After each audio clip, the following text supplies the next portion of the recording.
हरे कृष्णा, मैं चंद्रशेखर झा आप सभी का फिर से स्वागत करता हूं अपने इस चैनल भगवत मंजरी में। आज का जो प्रश्न है वह यह है कि भगवान नाम की महिमा क्या है।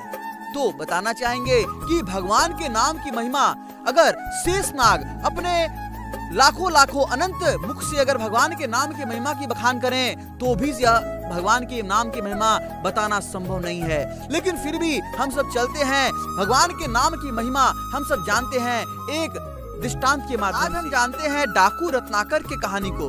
और डाकू रत्नाकर कौन था? वह आज के समय में कहे जाते हैं अंडरवर्ल्ड डॉन। तो अंडरवर्ल्ड डॉन था वो। उसके नाम पर बहुत तरह के केस एफआईआर रजिस्टर्ड थे। जब ऐसा बताया जाता है कि वह ऐसा कोई भी घृणित कार्य नहीं बचा हुआ था जो वो न करे। और ऐसा भी है कि बच्चे जब रात को नहीं सोते थे तो लोग कहते थे कि बेटा सो जा नहीं तो डाकू रत्नाकर आ जाएगा।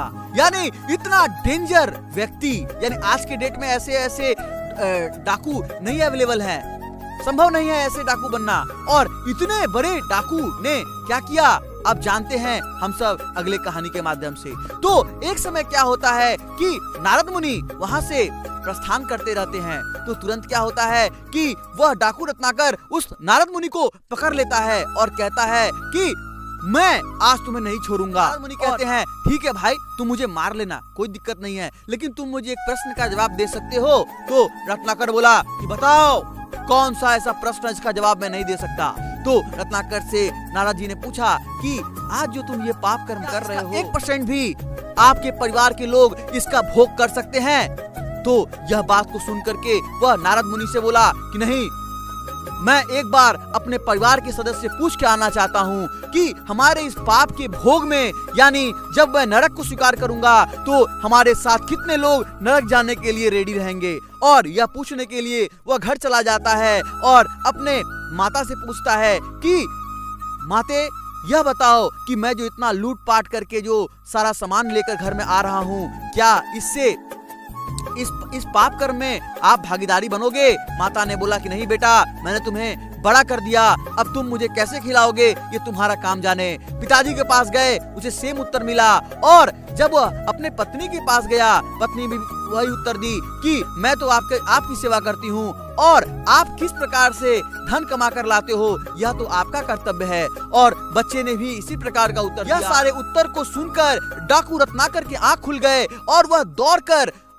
नारद मुनि के पास पहुंचा और कहा मेरे पिताजी, मेरे माता, मेरे पत्नी, मेरे बच्चे सभी ने इस पाप के फल को स्वीकार करने से इनकार किया। नारद मुनि ने उन्हें फिर से समझाया कि डाकू रत्नाकर, यह जो तुम कार्य कर रहे हो यह तो बहुत ही घृणित कार्य है और इसके जो पाप के जो फल हैं तुम्हारे परिवार के सदस्य लोगों ने भी लेने से स्वीकार कर दिया है। तो यह कार्य तुम किसके लिए कर रहे हो? तो डाकू रत्नाकर का चक्षु खुल जाता है और वह नारद मुनि के सामने पूर्ण रूप से शरणागत हो जाता है और कहता है कि हे नारद मुनि, मुझे बताइए कि किस प्रकार से मैं इस पापों से वंचित हो सकता हूँ और अच्छे कर्म को कर सकता हूँ। तो नारद मुनि ने उनसे कहा कि आप केवल एक ही काम करिए, आप भगवान के शुद्ध नाम का जप कीजिए और वह है राम नाम। राम का नाम का जप कीजिए और आपका जीवन उद्धार हो जाएगा। लेकिन पाप कर चुका था कि वह राम का नाम उच्चारण नहीं कर पा रहा था। इस परिस्थिति को देखते हुए में नारद मुनि ने उन्हें कहा कि तुम तब क्या जप कर सकते हो? राम नहीं कर सकते तो तुम मरा का जप कर सकते हो?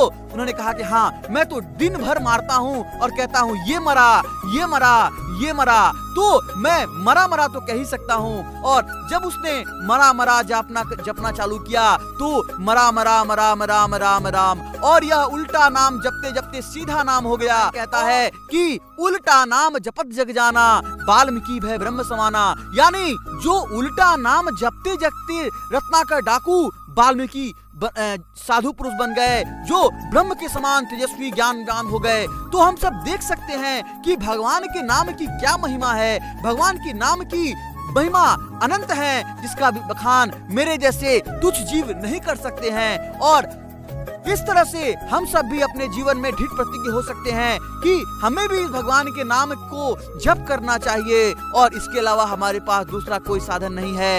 आप आशा करते हैं कि यह वीडियोस आपको अच्छा लगा होगा, और अगर आप चाहते हैं कि यह वीडियोस ज्यादा से ज्यादा लोगों तक पहुंचे तो निश्चित रूप से हमारे इस वीडियो को शेयर करें। आप सभी को अपना बहुमूल्य समय देने के लिए बहुत बहुत धन्यवाद। हरे कृष्णा।